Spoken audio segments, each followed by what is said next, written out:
Hello, good morning, Ms. Vaughn here. Obviously not here in person, here to talk to you about your essays.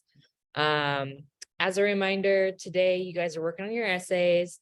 You should have a full rough draft turned into Canvas by the end of class today. Full rough draft is the goal. If you don't have a full rough draft, whatever it is that you have done, you should turn in for accountability's sake. I'm gonna look them over this weekend, give you some blanketed feedback as a class when we come back and I see you on Monday. And then also your guys' original due date was next Thursday, but because I'm not here today physically, I'm not going to be here for Flex either. I'm going to move the final due date to Sunday, just so that you have that Thursday, Friday of next week during Flex for the opportunity to come in to get help with your essay before you turn in the final draft in. And then we're still going to be working on the IO next week, practice IO. So maybe start to think about what text it is that you're going to choose, what page numbers you want to focus on, and what non-literary text that you want to write about, and then speak about. If you decide that you feel like what is more important to you today is to walk around, bother people, talk really loudly, distract people in the class from doing their work and getting their essay done, this is permission to the sub to kick you out of class and go to the AVP office because we don't have time to waste. Also, phones should be in the pockets. Email me if you have any questions.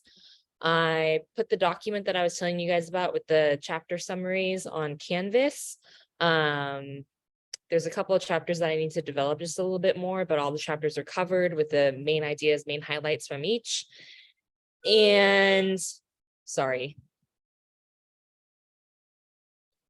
Y'all also need to be thinking about your question and make sure that you're answering your question really consistently throughout your essay. So if you're asking the question, how does Marquez communicate something? You need to focus on how he is communicating it.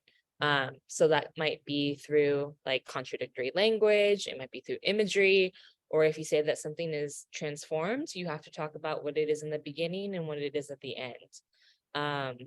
And then one thing that I want to share with you that may or may not be applicable to your topic that you've written for your essay. Someone is doing the idea of like how Marquez communicates that Santiago may or may not be innocent, like how he leaves us in that ambivalence. And so they decided they asked if they could organize their essay. I don't know if you guys all wrote argument essays last year, but they asked if they could write their essay in that style where they have one paragraph that talks about how Santiago is guilty, one paragraph that talks about why Santiago is innocent, and then one paragraph of like an explanation that is more focused on why Marquez leaves us in that unknown, and that the focus is not necessarily on Santiago's innocence or his guilt, but that it is focused on the collective responsibility of the town. So they kind of did that like claim, counterclaim, and then instead of a rebuttal, they kind of amalgamated or they combined, or they gave explanation for why Marquez does what he does. So that's also an option that is not on your methods of organization handout, but that's an organization that is available to you. All right, I think that's it. Email me if you have any questions. Be nice to the sub, be nice to each other, and I will see you on Monday.